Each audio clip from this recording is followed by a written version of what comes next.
Only one of me and my sister was allowed to exist at once. My parents always said they'd only wanted one daughter. So when my sister Ruby and I popped out as twins, they decided to test which of us deserved to exist. They created the challenge system, and every month announced a different trial. Sometimes physical, who could run farther without collapsing. Sometimes it was academic, whoever scored higher on tests they'd written. Sometimes psychological, who could go longest without crying while they said horrible things to us. The winner got everything for the next month. A bedroom, hot meals, clean clothes, school attendance, their parents' acknowledgement. The loser moved to the shed out back with a sleeping bag and a list of chores. During Ruby's winning months, I cleaned the house, cooked their meals, washed their clothes, all while being treated like I didn't exist. I'd serve dinner to my own family while they talked about their only daughters, achievements, never acknowledging the girl refilling their water glasses. During my winning months, Ruby did the same. I'd catch glimpses of her through windows, hauling trash or scrubbing floors, and feel sick with guilt even as I enjoyed sleeping in a real bed. We weren't allowed to talk to each other except for the 5 minutes before each competition when we'd strategize, making sure neither of us lost too badly. We learned to throw challenges subtly, taking turns winning to share the misery equally. By the time we were 15, we'd perfected our system. Ruby was naturally smarter, so she'd help me study for academic challenges through notes left in the shed. I was stronger, so I'd leave training schedules for her hidden in the garden. Then one month they announced a pain tolerance test. We'd stand with our hands on a hot stove burner, and whoever pulled away first lost. Ruby and I looked at each other in horror. We'd thrown challenges before, but this could cause permanent damage. That night, she snuck to the shed and we made a pact. We'd both pull our hands away at exactly the same time, forcing a tie. When the moment came, we stood side by side at the stove. Dad turned on the burners. The heat built slowly. I watched Ruby's face contort, tears streaming down both our cheeks. At 10 seconds, we nodded at each other and yanked our hands away simultaneously. "It's a tie," I gasped, cradling my blistered palm. Mom's face twisted with rage. "There are no ties," she said. "You'll go again. Higher heat." That's when Ruby did something I'll never forget. She placed her hand back on the burner and held it there while looking straight at our parents. "I forfeit every challenge forever," she said through gritted teeth. "Sophie wins everything from now on." The smell of burning flesh filled the kitchen before Dad finally turned off the stove. Ruby collapsed, her hand destroyed, but she was smiling. She'd found the loophole. If she forfeited forever, I'd never have to live in the shed again. Our parents were furious but couldn't argue with their own rules. Ruby moved to the shed permanently. For 3 months, I lived as their only daughter, while Ruby healed her hand and worked. I snuck her extra food, medicine for her pain, did her chores when they weren't looking. We thought we'd beaten them at their own sick game. Then one night, our parents called me to the living room. "We're dissolving the competition system," Mom announced. "It's become clear that having 2 daughters, even with one as a servant, is diluting our resources." Dad pulled out adoption papers. "We've found a lovely family 3 states away who can't have children. They're willing to take whichever daughter we don't want." My blood went cold. "You can't sell one of us." Mom laughed. "It's not selling, it's adopting. Perfectly legal. We've already had you both evaluated by a social worker who agrees that separation would be best for everyone." She showed me the report, full of lies about how we fought constantly, how our competition had made us dangerous to each other. "So we need you to help us decide. You've lived as our daughter for 3 months now. You know what Ruby's really like. Tell us, should we keep our winner, or would the damaged servant girl make a better daughter once she's healed?" I realized with dawning horror what they'd done. Ruby sacrificed her hand to save me, but now they were using that sacrifice against her. A damaged daughter versus a whole one. They showed me photos of the prospective adoptive family. They looked kind, normal, nothing like our parents. Whoever went to them would finally be free. "We need to know by morning." I stood there frozen while my parents watched me like hawks waiting for prey to move. The adoption papers sat on the coffee table between us, and I could see the official stamps and signatures already in place. My mind raced through every possible way this could go wrong for Ruby. Mom tapped her foot impatiently, and Dad crossed his arms over his chest. I forced my voice to stay steady even though everything inside me was screaming. "I need the night to think about such an important decision." They looked at each other, and something passed between them that I couldn't read. Mom finally nodded and said they'd need an answer at breakfast, 7 sharp. I walked upstairs trying not to run even though my legs wanted to sprint. Once in my room, I locked the door and went straight to the window. I cracked it open just enough to tap our old signal on the glass. 3 short taps, 3 long ones, 3 short again. The shed window opened slightly, and I heard Ruby tap back the same pattern on her side. Relief flooded through me knowing she was awake and heard me. I changed into pajamas and got into bed, but sleep was impossible. The smell of Ruby's burning flesh haunted me every time I closed my eyes. I could still see her face as she held her hand on that burner and stared straight at our parents. She'd saved me from ever living in the shed again, but now that sacrifice might send her away forever. The clock on my nightstand showed 11:47 when I finally gave up on sleep. I crept downstairs, avoiding the creaky 3rd and 7th steps we'd memorized years ago. The kitchen computer sat in the corner where Mom could watch us during homework time. I typed the Hamptons' names into the search bar and waited for the slow connection to load. Their Facebook page showed a nice house with a big yard and 2 golden retrievers playing fetch. There were photos from a church picnic where they were serving food to homeless people. Mrs. at Hampton worked as a nurse and Mr. Hampton taught middle school science. They looked genuinely kind in every photo, nothing like the cold faces I saw at dinner every night. I printed 3 pages of their information and folded them small enough to hide. Back upstairs, I pulled out my school bag and dumped everything on the floor. Under my bed was a shoebox I'd hidden months ago with evidence of what they did to us. Old competition lists written in Mom's neat handwriting detailing each monthly challenge. Photos I'd taken on Ruby's phone during her losing month showing bruises on her arms and back. A picture of the shed interior with just a sleeping bag and bucket. My hands shook as I stuffed everything into a folder and buried it deep in my school bag under textbooks. The house was silent as I slipped out the back door at 12:30. The grass was wet with dew and soaked through my socks immediately. I knocked softly on the shed door using our code pattern and heard Ruby moving inside. She opened the door and I saw her damaged hand wrapped in a dirty dish towel that looked like it hadn't been changed in days. The skin around the edges was red and swollen and I could smell infection starting. We sat on her sleeping bag and I pulled her good hand into mine. They're giving one of us away for adoption. Her face went pale, but she squeezed my hand back. The family looks nice, they have dogs and everything. She nodded and said she'd go willingly if it meant I could stay safe in the house. No, you already sacrificed enough. We argued in whispers for 20 minutes about who deserved to stay and who should go. Neither of us could agree because we both wanted the other one safe. Ruby's fever was obvious when I touched her forehead, and she admitted the pain was getting worse every day. I told her about the evidence I'd collected, and she added 2 more photos she'd hidden of burn marks from old challenges. We made a plan to both survive this somehow, even though neither of us knew exactly how. I left the shed at 1:15 and went back inside for a glass of water. Dad was in the kitchen getting a beer, and I froze in the doorway. He asked what I was doing up, and I said I couldn't sleep thinking about the decision. I pulled out my phone pretending to check the time while secretly hitting record. You know this is what's best for everyone, he said. One daughter is all we ever wanted anyway. I tried to get him to say more about the abuse, but he just grunted and headed back upstairs. My hands fumbled with the phone, and I accidentally deleted the recording while trying to save it. I stayed in the kitchen for another 10 minutes, making sure he was really gone. The next morning came too fast, and I had to sit through breakfast pretending to think about my decision. Mom made pancakes like it was a special occasion while Ruby ate cold oatmeal in the shed. They dropped me at the school at 7:45 and reminded me we'd discuss my choice at dinner. I went through first period math and second period English like a zombie. At lunch, I found Miss Garrison in her office with the door open. She was eating a sandwich and grading papers, but looked up when I knocked. I need to talk about something serious happening at home. She put down her pen and asked me to sit down. I'm scared of what might happen if I tell you. She closed the door and pulled her chair closer to mine. She looked at me with the kind of eyes teachers get when they know something bad is happening, but need you to say it first. I told her about the competitions and how Ruby burned her hand on purpose to save me from the shed. Her face got pale when I described the monthly challenges, and she started writing everything down on a yellow notepad.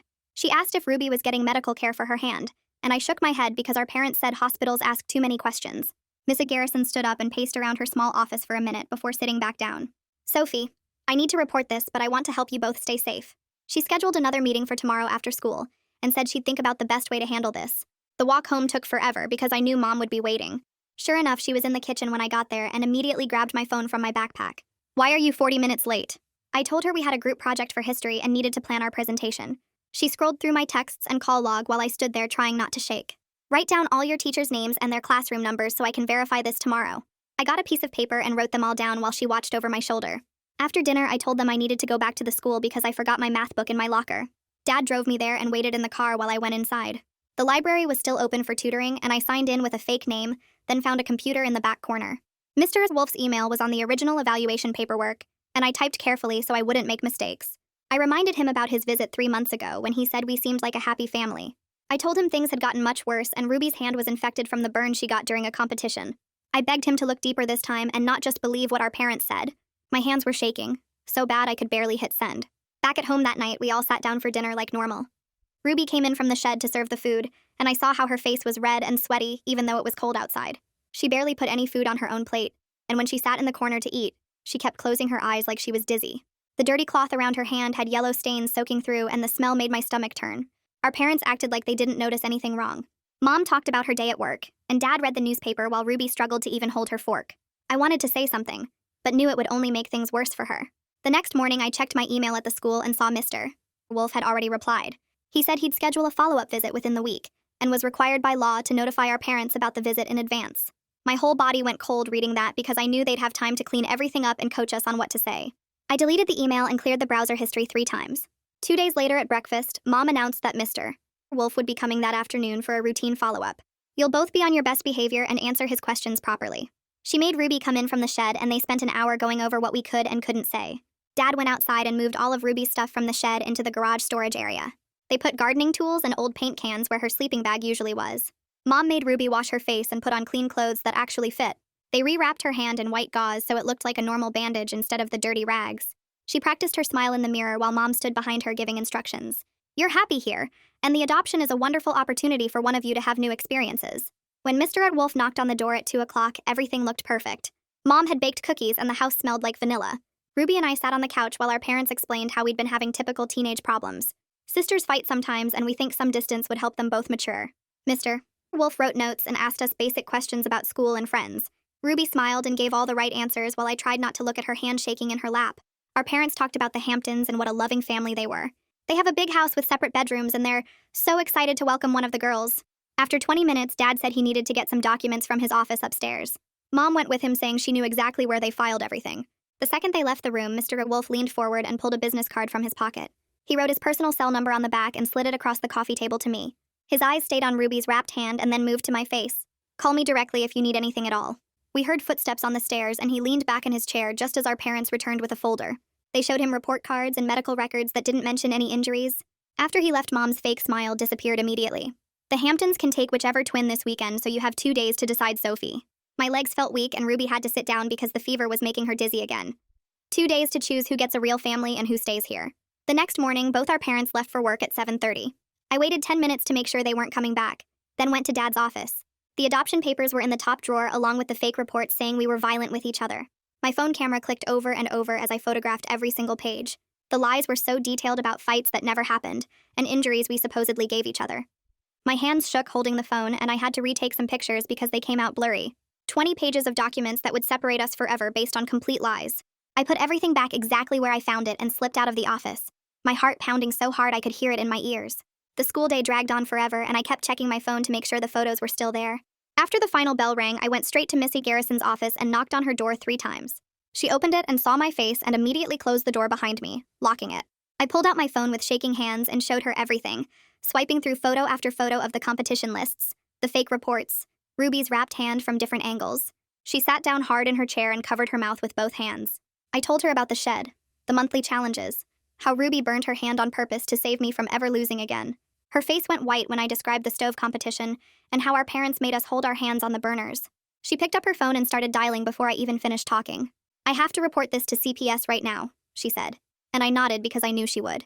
She talked for 20 minutes while I sat there watching the clock, knowing my parents would wonder why I was late. When she hung up, she wrote down a case number on a sticky note and handed it to me. They'll contact your parents within 24 hours for an initial visit. My stomach dropped because that meant they'd have time to prepare and hide everything. Missy Garrison walked me to the front entrance and squeezed my shoulder before I left. That evening at dinner, the phone rang and Dad answered it with his mouth full of food. His face changed completely as he listened, going from confused to angry to carefully blank. He hung up and looked at Mom. Child Protective Services will be here tomorrow afternoon for a wellness check. Mom's fork clattered onto her plate and they both turned to stare at me and Ruby. Which one of you did this? Mom's voice was ice cold. Ruby shook her head and I kept my face completely still, not giving anything away. They sent us to our rooms, or rather me to my room and Ruby to the shed, while they stayed up late cleaning everything. I heard them moving furniture and talking in harsh whispers about what to say.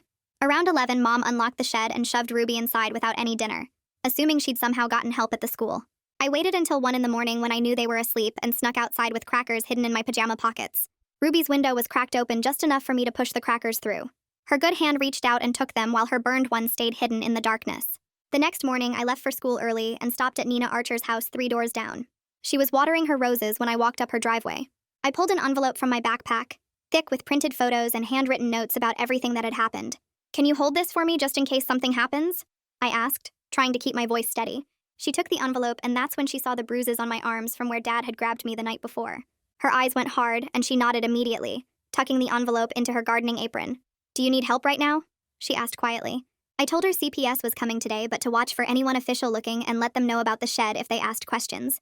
She said she'd noticed strange things for years, like Ruby doing yard work at midnight or me sneaking food outside. I should have said something sooner, she said, and I could see she meant it. That afternoon when I got home from the school, both my parents were dressed in their best clothes with fake smiles plastered on their faces. The Hamptons are coming for dinner tonight, Mom announced like it was wonderful news. They want to meet both twins before making their decision. Dad added that they wanted the adoptive parents to choose which daughter they preferred, making it look like the Hamptons' idea instead of theirs. My whole body felt cold because I knew this was their backup plan if CPS didn't find anything wrong. The next day at the school, I used the library computer during lunch to log into Mom's email account since I knew her password from watching her type it. I sent a message to the adoption agency asking if the Hamptons could meet me privately at the school first to discuss the transition without parental pressure. I signed it with Mom's name and deleted the sent message immediately, praying someone would believe it. During PE that afternoon, Ruby looked worse than ever, sweating and pale with dark circles under her eyes. I grabbed her arm and told the teacher she felt faint and needed the nurse. The teacher waved us off without really looking, and we walked slowly down the empty hallway. In the nurse's office, Ruby sat on the paper-covered bed while I explained she'd been dizzy all morning. The nurse took her temperature and frowned at the reading, then noticed Ruby cradling her wrapped hand against her chest.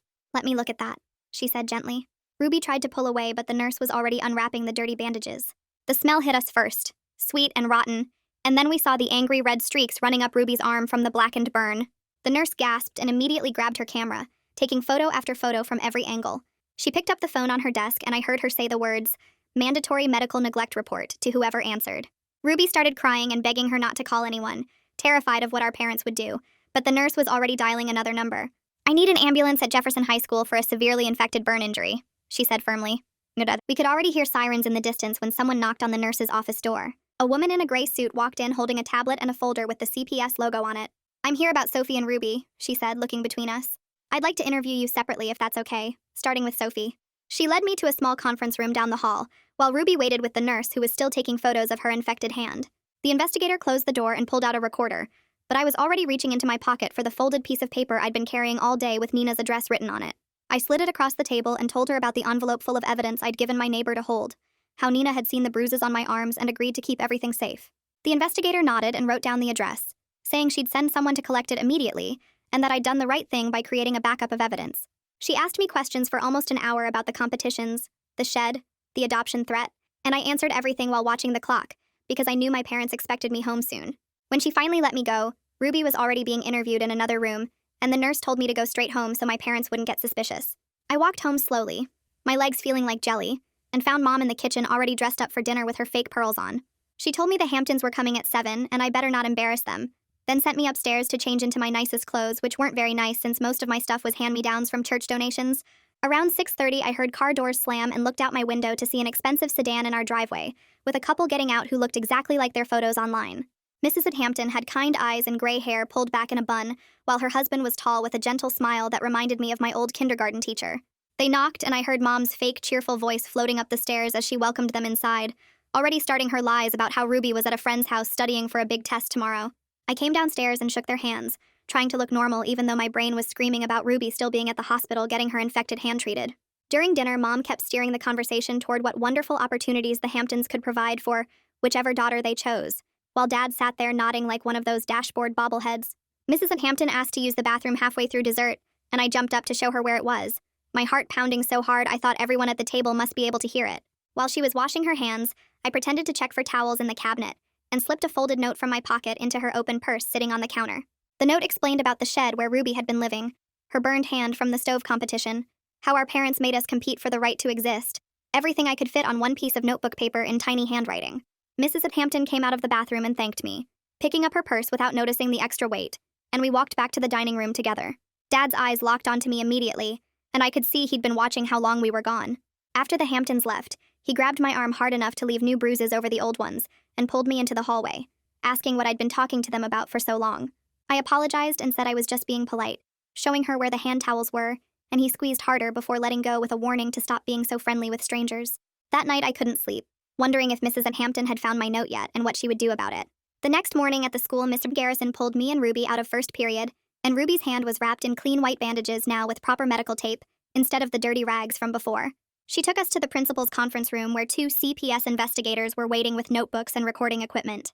They explained our parents wouldn't be notified about this interview until afterward, since there were concerns about immediate safety, and they needed to document everything while we were in a secure environment. Ruby went first this time while I sat in the waiting area trying to focus on my history homework, but really just staring at the same paragraph over and over. When it was my turn, I told them everything again, adding details I'd remembered since yesterday about specific competitions and punishments. They asked if I had any scars or marks, and I showed them the bruises on my arms plus old scars on my back from when I was 8, and lost a competition so badly that Dad used his belt.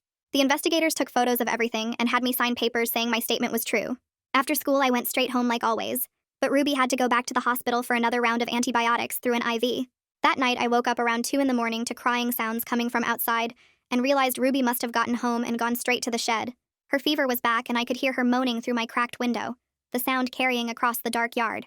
I snuck downstairs to the kitchen and picked up the phone, dialing the hospital number I'd memorized from Ruby's discharge papers.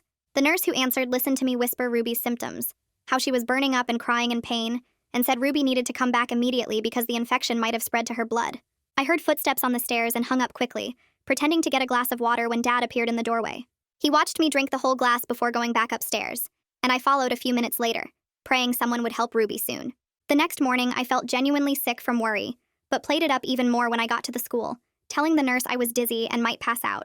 She had me lie down on the cot and took my temperature, which was normal, but she played along when I whispered that Ruby needed an ambulance sent to our house right away. The nurse picked up her phone and I heard her making a call about a wellness check needed at our address, saying she had concerns about a student's medical needs not being met.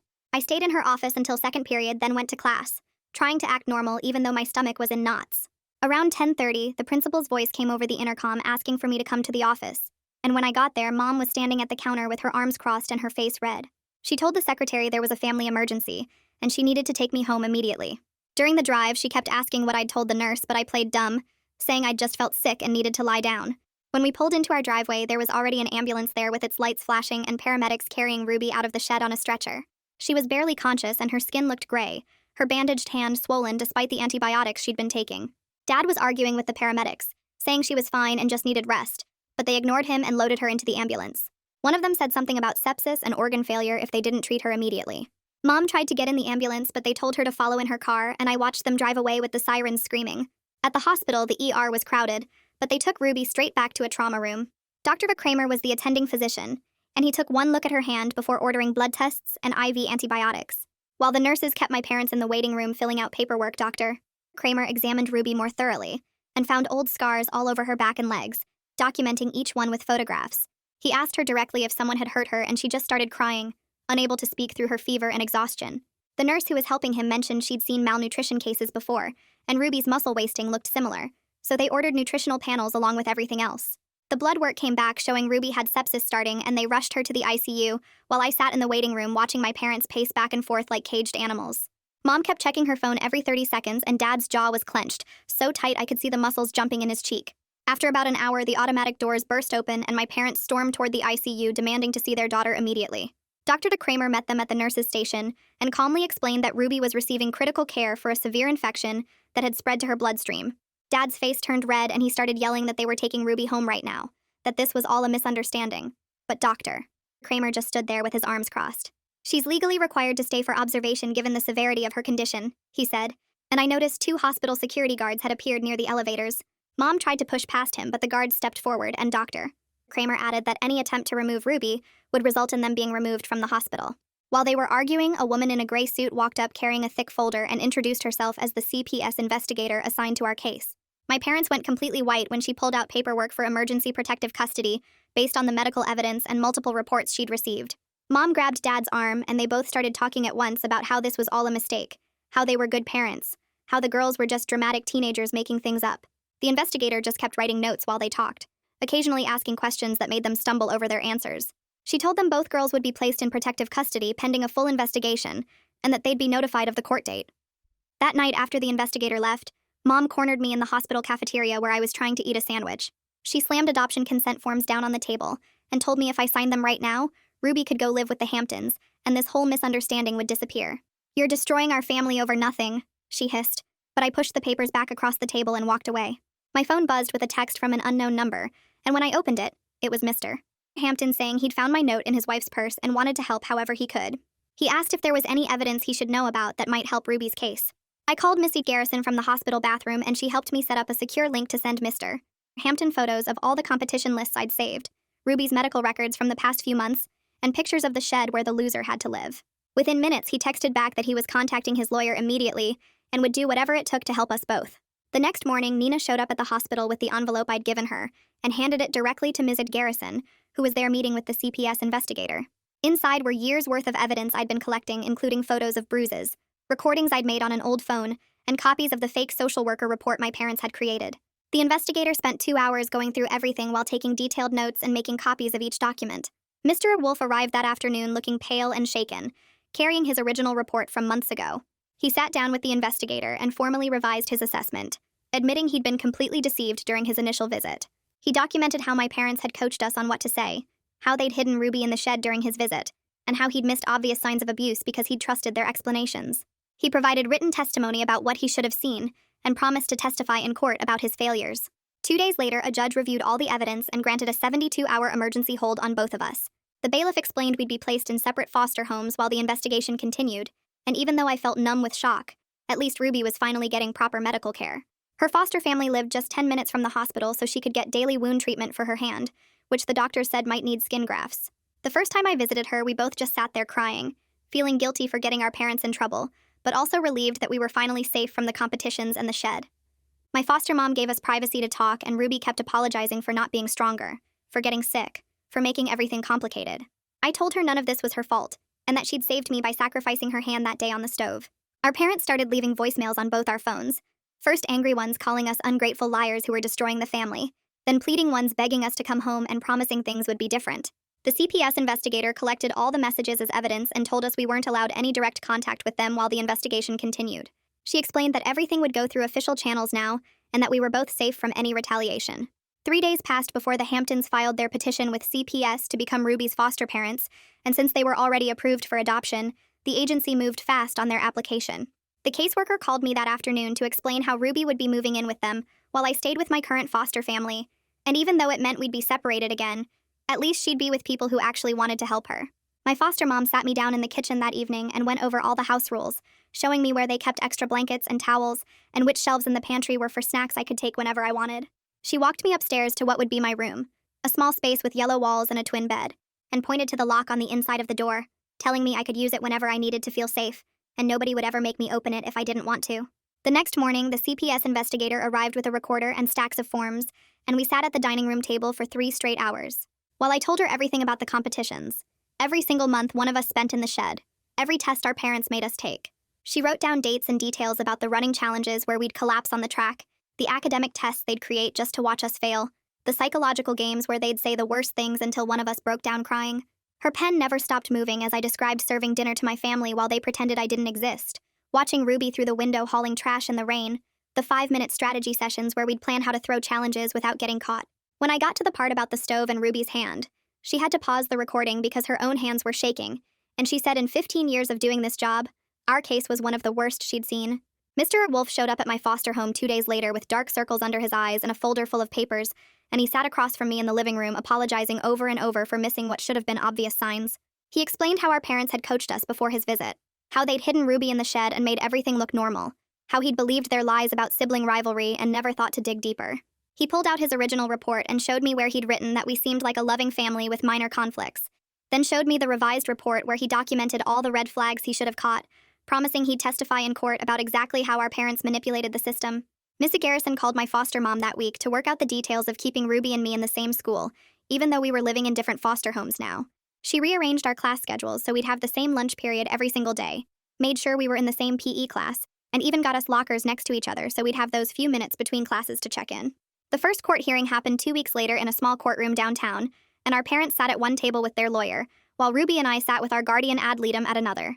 The judge reviewed all the evidence, the photos of Ruby's burned hand, the documentation of years of competitions, the testimony from teachers and neighbors who'd noticed things weren't right. Our parents tried to argue that it was all a misunderstanding, that we were exaggerating, that they were just trying to raise strong daughters. But the judge cut them off and ordered supervised visitation only, meaning they could only see us at a CPS office with a social worker watching. He also mandated they attend parenting classes twice a week and individual therapy sessions, and I watched Dad's face turn red while Mom gripped her purse so tight her knuckles went white. Ruby officially moved in with the Hamptons the next day, and I helped her pack the few things she had at her temporary foster home into a garbage bag, since she didn't own a suitcase. Mr. Hampton picked her up in his SUV and I watched them drive away, feeling that familiar guilt even though I knew she was going somewhere good, somewhere she'd finally be treated like she mattered. That first night apart, Mr. Hampton called my foster parents and set up a video chat on his laptop, so Ruby and I could talk, and we spent an hour just staring at each other through the screen, not really knowing what to say now that we could actually have a normal conversation. We talked about homework and which teachers were annoying, and what we'd eaten for dinner, simple stuff that we'd never been allowed to discuss before, and it felt weird but also amazing to just be sisters without any competition between us. My foster parents sat me down a month later and asked about my plans for when I turned 18, whether I wanted them to pursue adoption, or if I'd rather prepare for independent living with aged-out foster kid programs. I told them I needed to focus on the school first and figure the rest out later, and they said that was fine, that there was no rush to decide anything permanent. 2 weeks after that, the first letter from our parents arrived through CPS. 4 pages of Mom's neat handwriting trying to convince us to come home, saying they'd changed. They understood now what they'd done wrong. They just wanted their family back together. The social worker brought it during my therapy session, and my therapist helped me practice saying no, teaching me that I didn't owe them anything, that setting boundaries wasn't selfish, that protecting myself from people who hurt me was actually the healthiest thing I could do. 3 months passed before the big day finally came when Ruby would officially become Ruby Hampton at the courthouse downtown. She called me the night before and asked if I'd come to the adoption ceremony, and I told her of course I would. Wouldn't miss it for anything. The Hamptons picked me up that morning in their SUV, and Ruby was already wearing a new dress they'd bought her, blue with little flowers on it, and she kept touching the fabric like she couldn't believe it was real. We sat together in the back seat while Mr. and Hampton drove, and Mrs. and Hampton turned around to show us the cake she'd ordered that said, "Welcome to the family, Ruby," in pink frosting. At the courthouse, we went through security and found the right room where the judge was waiting with all the paperwork spread out on his desk.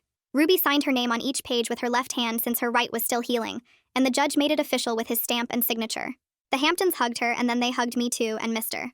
Hampton said I was welcome at their house anytime, that I was Ruby's sister, which made me family too. We went to lunch at a nice restaurant afterward where they let Ruby order whatever she wanted, and she got 3 desserts just because she could. I started track team practice the next week at the school, and it felt good to run, to push my body in a way that I chose instead of being forced. The coach said I had natural speed and asked if I'd been training before, but I just shrugged and said I'd done some running at home. Therapy sessions happened every Tuesday and Thursday after school, and my therapist taught me breathing exercises for when the memories got too strong.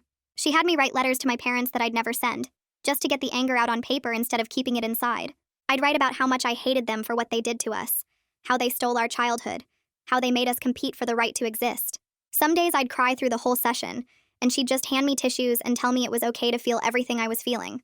The bookstore job came through 2 weeks later, and the manager showed me how to work the register and organize the shelves by genre and author. It was quiet work, and I liked the smell of new books, and the way customers would ask for recommendations like my opinion mattered. My first paycheck was only $87 after taxes, but I walked straight to the bank and opened my own account with my foster mom helping me fill out the forms. The teller gave me a debit card with my name on it, and I kept taking it out of my wallet just to look at it, proof that I was a real person with my own money. 4 months into our placements, CPS scheduled a supervised visit with our parents at their office downtown. Ruby and I sat on one side of the table while Mom and Dad sat on the other with a social worker between us taking notes. Mom started crying right away, saying we'd destroyed the family, that we'd turned everyone against them for no reason. Dad slammed his hand on the table and said we were ungrateful brats who didn't appreciate everything they'd done for us. The social worker warned them to calm down, but Mom kept going, saying we'd ruined their reputation, cost them their jobs, made them the talk of the whole neighborhood. Ruby grabbed my hand under the table and squeezed hard while Dad pointed at us and said we'd regret this when we were older and alone. The social worker ended the visit after only 20 minutes and wrote in her report that she recommended no more visits for the time being. Our parents had to be escorted out by security while Mom screamed that we were still their daughters and they had rights. The 5-month review hearing came up faster than I expected, and we all had to go back to court to update the judge on our progress. My foster parents submitted reports about my grades and my job and how I was doing in therapy.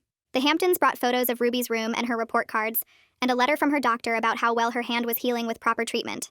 Our parents' lawyer argued they'd completed their required classes and deserved another chance, but the judge reviewed everything and shook his head. He extended my foster placement for another 6 months and made Ruby's adoption final and permanent, which meant our parents lost all custody rights forever. They avoided jail time since the prosecutor couldn't prove intent to cause permanent harm, but they had to pay fines and stay away from us. Ruby and I decided to skip the big public ceremony the court offered for finalized adoptions, and instead met at the park near her house, just the 2 of us. We sat on the swings like we used to dream about when we were little and locked in the shed, finally free to just be sisters. Ruby had brought sandwiches she'd made herself in her own kitchen, and I'd brought cookies from the bookstore where I worked. We talked about school and boys and movies and all the normal stuff we'd never gotten to discuss before. As the sun started setting, I pulled out my phone and we took a photo together, both of us actually smiling for real, not the fake smiles we'd learned to put on. Later that night, she texted me the picture with a message that said, "We survived and we're still sisters, and that's all that matters in the end." Looking at that photo on my phone in my own room with a lock on the door, I knew we didn't get some perfect fairy tale ending with everything magically fixed. But we got safety and choices, and a future where we both get to exist at the same time, where neither of us has to disappear so the other can live. And honestly, that's enough for me. And that's the story wrapped up. I'm really glad you joined me because it makes sharing these moments so much more meaningful. Hopefully it added a little joy to your day. Subscribe if you'd like to come back for more.